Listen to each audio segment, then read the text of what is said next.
A'udhu billahi minash shaitanir rajeem. Bismillahirrahmanirrahim. My name is Shafi Asal. I study in class 7.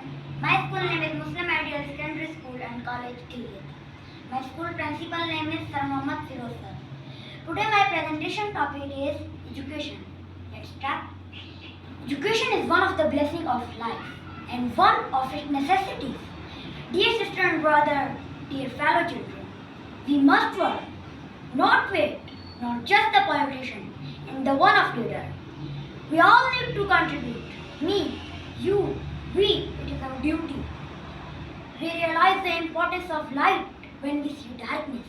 We realize the importance of our voice when we are silenced in the same way.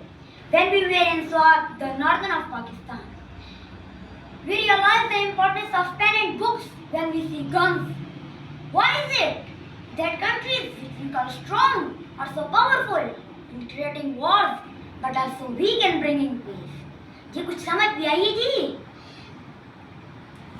Why is it that countries which we call strong are so powerful in creating wars but are so weak in bringing peace? Why is it?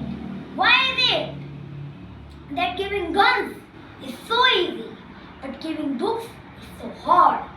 Why is it? Why is it that making things is so easy but building schools is so hard? One child, one teacher, one book and one pen can change the world. Education is only the solution. Education first.